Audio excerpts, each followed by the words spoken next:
सर्व वरिष्ठ अधिकारी माननीय पाटोळे साहेब आणि त्यांची सर्व टीम यांची एक बैठक आज आयोजित केली। या बैठकीमध्ये सुधारित विस्तारित मैशाळ योजनेच्या बाबतीमध्ये कामाचा पूर्ण आढावा घेतलेला आहे आणि हे काम लवकरात लवकर पूर्ण करण्याच्या सूचना प्रशासनाला आज दिलेल्या आहेत। मी आता सर्व अधिकाऱ्यांना सोबत घेऊन या योजनेच्या कामाची पाहणी करण्यासाठी आज मी फील्डवरती जातोय।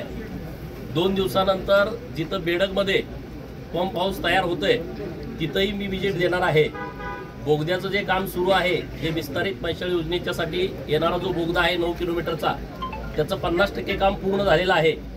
अधिकारी लक्ष देऊन या कामावरती आहेत। अत्यंत गतीनं हे काम सुरू आहे। पुढच्या 8 दिवसामध्ये 65 गावामध्ये सुधारित मैशाळ योजनेचं जे पाणी जाणार आहे त्या गावातल्या शेतकऱ्यांच्या मनामध्ये काही संभ्रम राहू नये, त्यांच्या काही सूचना असतील तर त्या प्रशासनापर्यंत गेल्या पाहिजेत म्हणून 10 गावामध्ये एक बैठक, अशा 6 बैठका, ज्या बैठकांमध्ये वरिष्ठ अधिकारी व्यवस्थितपणे शेतकऱ्यांना कळेल अशा भाषेत या सगळ्या योजनेचं डिझाइन दाखवतील।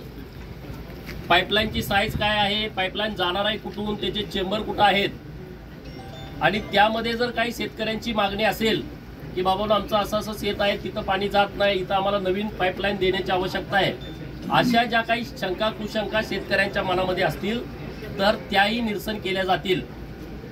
त्या बैठकीचा दिनांक, वेळ आणि ठिकाण 4 दिवस अगोदर बैठकीच्या हे सर्व शेतकऱ्यांना कळवल्या जातील। 20-20 वर्ष झालं कॅनॉल काढून काही शेतकऱ्यांना त्यांच्या जमिनीचा मोबदला मिळाला नाही आणि त्याच्याबद्दल काही शेतकऱ्यांच्या तक्रारी आहेत।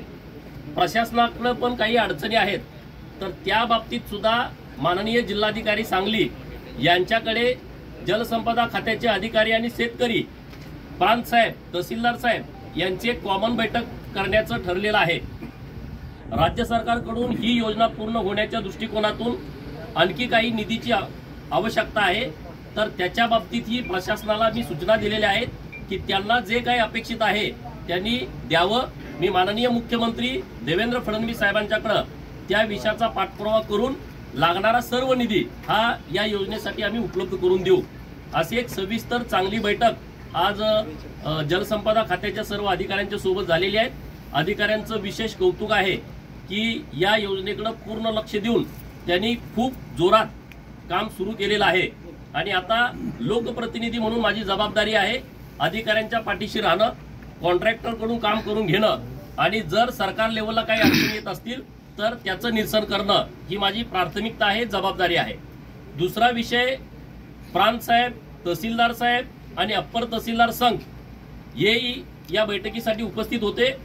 जत तालुक्यामध्ये सर्वसामान्य जनतेची कुणाचीही पिळवणूक होता कामा नये, सर्वसामान्य जनतेचं कुठलंही काम अडता कामा नये आणि हे काम करत असताना मध्यस्थीची गरज असणार नाही, अशा पद्धतीच्या सूचना या प्रशासनाला दिलेल्या आहेत।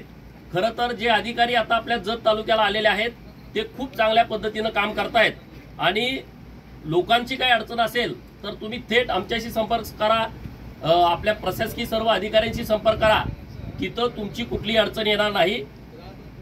उदाहरणार्थ रेशन कार्ड काढणं, यामध्ये एक दलालाची चेन तयार झालेली आहे आणि मी गेल्या काही महिन्यांपासून सातत्यानं या सगळ्या गोष्टींवर लक्ष ठेवून आहे।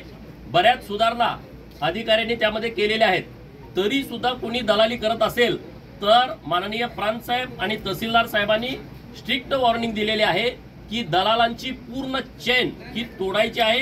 कुठलाही दलाल तहसील कार्यालय, प्रांत कार्यालय, पंचायत समिती, पोलीस स्टेशन कुठल्याही परिसरात दिसणार नाही, याची व्यवस्था आपल्याला काही दिवसामध्ये करायची आहे। एका दिवसात काम होणार नाही, परंतु हे सगळं व्यवस्थितपणे आपल्याला सुधारवायचं आहे। आता मी परत पंचायत समितीची एक बैठक घेतोय। रोजगार हमीच्या कामाकडे आपल्याला पूर्ण लक्ष द्यायचं आहे। गेल्या म्हणजे 2017 सालापासून 2024 पर्यंत रोजगार हमीचं कामच झालं नाही जत तालुक्यामध्ये आणि म्हणून त्याच्या संदर्भातली एक व्यापक बैठक आम्ही आता पंचायत समितीला घेतोय। तर आणखी काही तुमच्या सूचना असतील लोकांच्या तर निश्चितपणे तुम्ही संपर्क करा, एवढी विनंती.